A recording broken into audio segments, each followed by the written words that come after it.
नमस्कार प्रिय विद्यार्थियों, मैं हूं डॉक्टर आनंद राठौड़, राजकीय महाविद्यालय कैरवाड़ा की भूगोल के प्राध्यापक। सेकेंड ईयर के विद्यार्थियों के लिए एक वीडियो बनाना चाह रही थी मैं जापान की अवस्थिति से संबंधित। ये जापान की भौगोलिक अवस्थिति की बात कर रहे हैं अपन। ऊपर जो ये मानचित्र दे रखा है ये इसके अक्षांश और देशांतरीय विस्तार के बारे में बात करते हैं।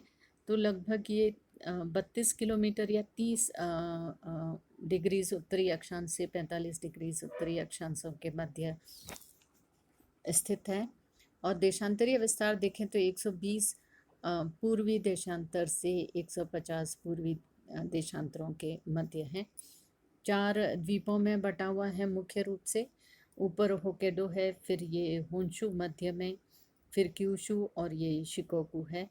यहाँ पर एक गर्म जलधारा चलती है सुशिमा करके, और इसी तरह से नीचे एक जलधारा है क्यूरोशिरो की गर्म जलधारा, जो जापान की जलवायु को प्रभावित करती है संसाधन के रूप में ये बन जाती है आगे जा कर के।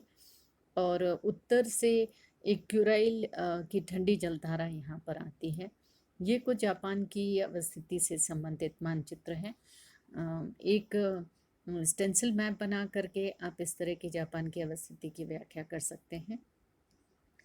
एशिया में जापान की स्थिति किस तरह से है या विश्व भर में इसकी भौगोलिक अवस्थिति और इसका महत्व किस प्रकार से है उसकी बात करते हैं। ये एशिया महाद्वीप के उत्तर पूर्वी तट पर स्थित है। 4 द्वीपों में बटा हुआ है, ऊपर जैसे मैंने बताया था। इस 4 द्वीपों के अतिरिक्त यहाँ पर लगभग 3000 छोटे छोटे द्वीप और हैं। जापान का कुल क्षेत्रफल 3,77,819 वर्ग किलोमीटर है, और जिसमें लगभग 12.74 मिलियन जनसंख्या निवास करती है। भूगर्भिक दृष्टि से ये अत्यधिक अस्थिर क्षेत्र है। ये क्षेत्र विश्व की पैसिफिक रिंग ऑफ फायर के अंतर्गत आता है, जिसे प्रशांत महासागर के आग के दायरे कहा जाता है। तो यहाँ पर अत्यधिक भूकंप की घटनाएं, ज्वालामुखी की घटनाएं होती रहती है। तो भूकंप की मुख्य पेटी के अंतर्गत है ये क्षेत्र। सामुद्रिक सीमा अत्यधिक है क्योंकि पूरा द्वीपीय आकार में है ये।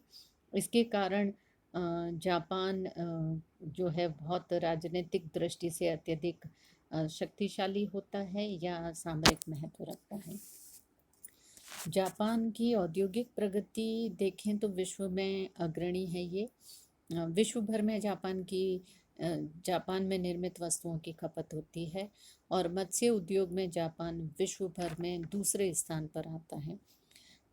इसकी अन्य भौगोलिक संरचना की बात करें तो करीब 85% पर्वतीय क्षेत्रों के अंतर्गत आता है, और वो भी नवीन अस्तर पर्वतीय क्षेत्र हैं। यहाँ पर होन्शु आइलैंड जो है वो भी इसके अंतर्गत सम्मिलित है। ऐसा माना जाता है कि प्लीस्टोसिन युग में जापान कोरिया से एक स्थल पट्टी के द्वारा जुड़ा हुआ था, और करीब 2/3 भाग जो है वो ज्वालामुखी चट्टानों से बना हुआ है। अत्यधिक भूकंप आते हैं यहाँ पर, और विशिष्ट इसका जो भूस्वरूप है वो एक रिफ्ट घाटी के रूप में जाना जाता है। मैग्मा फोसा करके दरारी घाटी है यहाँ पर, जो उत्तर और दक्षिणी जापान के मध्य है। जैसा पहले बताया गया था, यहाँ पर लगभग 50 सक्रिय ज्वालामुखी है, और सबसे ऊंचा भाग जो है वो होन्शु में है यहाँ पर,